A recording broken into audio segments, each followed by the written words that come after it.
নব নব রঙ্গ চাই না এই কুঞ্জে ছেড়ে যেতে মন যে কোথা পাবো একসাথে এত সাধু সঙ্গ। কবিতা পড়েছি ছোটদের, এর নাম বিদ্যা। একটা ছেলে একটা দাদু তার পোতাকে নিয়ে রাস্তা দিয়ে যেতে যেতে বলছে, ওই দেখ তোর দাদির কবর। তোর দাদিকে এত ভালোবাসতাম, আজও বুড়ো বয়সে ভুলতে পারছি না। তার ভালোবাসাতে আমার চোখগুলো কানা হয়ে গেল। এখন কবি আর এক পাগল, ওই পোতা দাদু আর দাদির ভালোবাসার এইটাকে কবিতা আকারে লিখে বইয়ে ছেপে দিয়েছে, 30 লাইনের কবিতা। আচ্ছা বলুন তো, দাদু তার পোতাকে বলছে তোর দাদির ওই কবর আমি খুব ভালোবাসতাম। আচ্ছা এইটা শিখে আমার বেটার লাভ কি? কি লাভ? কুমুদ রঞ্জন মল্লিক, বর্ধমান নতুন হাটে তার বাড়ি। উনি গ্রামের মানুষ ছিলেন, ওই জন্য কবিতাতে বোঝাতে চেয়েছেন অজয়ের ভাঙনেতে করে বাড়ি ভঙ্গ, তবু নীতি নীতি ঘেরি নব নব রঙ্গ। চাই না এ কুঞ্জে ছেড়ে যেতে মন যে কোথা পাবো একসাথে এত সাধু সঙ্গ।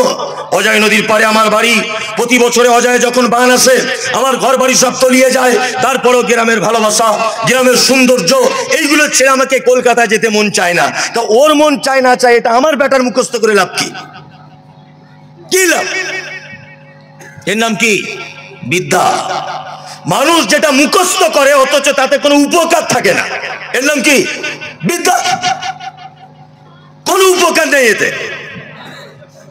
শিক্ষা কাকে বলে?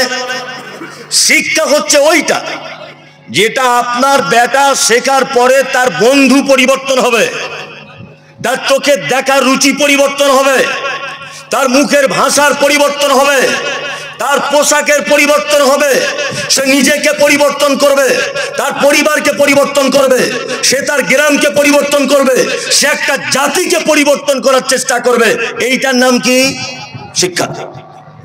তার মানে পৃথিবীতে বিদ্যান সবাই হতে পারে, শিক্ষিত সবাই হতে পারে না। শিক্ষিত হওয়া খুব কঠিন, খুব।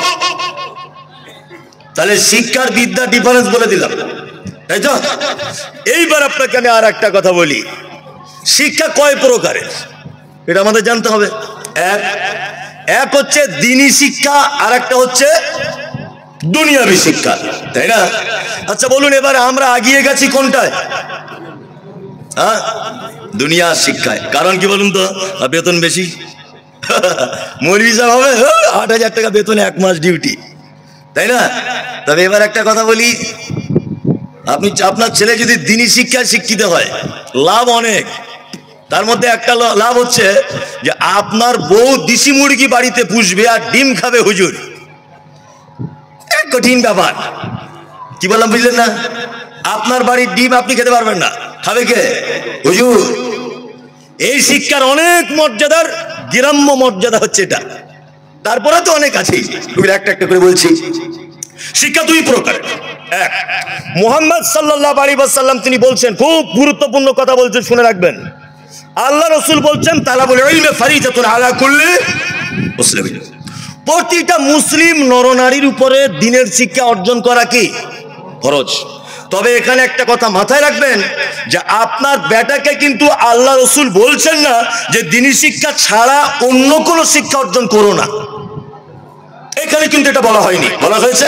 হয়নি। এখানে আরেকটা কথা মাথায় রাখতে হবে, সেটা হচ্ছে এই যে দ্বীনি শিক্ষা ফরজ মানে 12 থেকে 13 বছর মাদ্রাসায় পড়তে হবে আর পাগড়ি মাথায় নিতে হবে জলসাতে, তারপরে দ্বীনি শিক্ষার হক আদায় হবে, এটাও ঠিক না।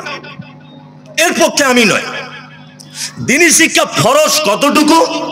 আপনি কোরআনটাকে শুদ্ধভাবে তেলাওয়াত করুন, কোরআনের বাংলা অনুবাদটা শিখুন, আর বেসিক জিনিসগুলো ইসলামের, কোনটা হারাম, কোনটা জায়েজ, কোনটা না জায়েজ, কোনটা বৈধ, কোনটা অবৈধ, পিতামাতার সঙ্গে মানে কি বলবো, ছেলের ব্যবহার কেমন হবে, বেটার সঙ্গে বাপের ব্যবহার কেমন হবে, স্ত্রীর প্রতি স্বামীর কেমন ব্যবহার থাকবে, এই বেসিক জিনিসগুলো আপনি যদি জেনে নিতে পারেন, অবশ্যই আপনি মুহাম্মদ সাল্লাল্লাহু আলাইহি ওয়াসাল্লামের এই হাদিসটা মান্যতা দিলেন।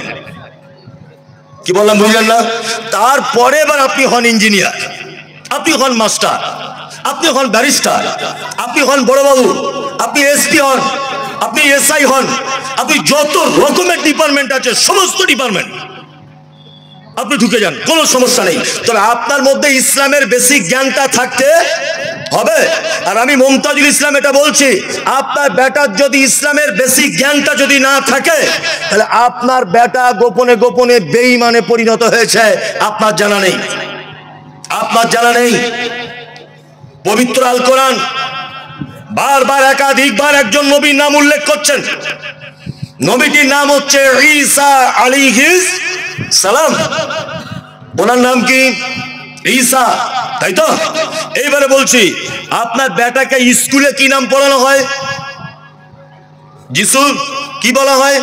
যিশু। ওর মায়ের নাম কোরআন বলছে মারিয়াম, স্কুলে মেরি। ইসলাম বলছে ওর জন্ম হয়েছে বাইতুল্লাহাম। কোরআন হাদিস ইসলাম একথা বলছে বাইতুল্লাহাম ওর বাড়ি, জন্ম। স্কুলে আপনি যান, বলা হচ্ছে ওর জন্ম হয়েছে বেথলেহেম বলে একটা জায়গায়।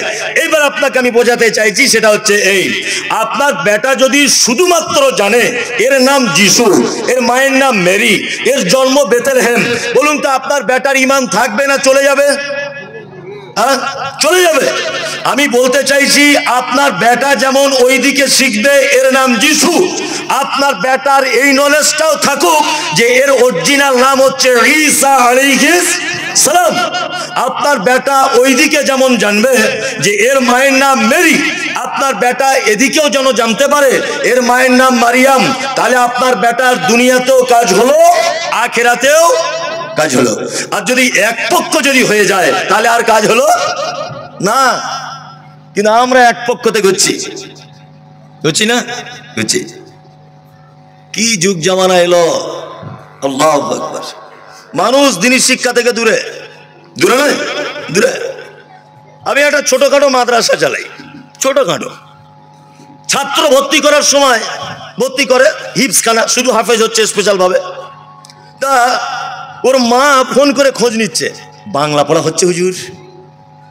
জি, আপনি তো দিয়েছেন মাদ্রাসায়, আপনার ছেলে হাফেজ হবে, তা আপনি বাংলার খোঁজ, আপনি একবার বললেন না যে আমার ছেলে ভালো শুদ্ধ করে কোরআন মাজিদ তেলাওয়াত করতে পারছে কিনা? এটা আপনি জিজ্ঞেস করলেন একবারও? বলছে না ওটা তো হবেই, কিন্তু আবার সাইকেল পাবে আমার ছেলে, 10,000 টাকা পাবে, এগুলো কি হবে? বলে বুঝলেন না, তুমি যে কোনো একটা বেছে নাও, নয় 10,000 টাকা বেছে নাও, আর না আল্লাহর কাছে জান্নাত বেছে নাও, দুটোর একটা। দেখুন একটা কথা আপনাকে বলি চমৎকার, আপনারা হয়তো হাসছেন, কিন্তু কথাগুলো যদি পাল্লায় তোলেন কত যে দামি কথা।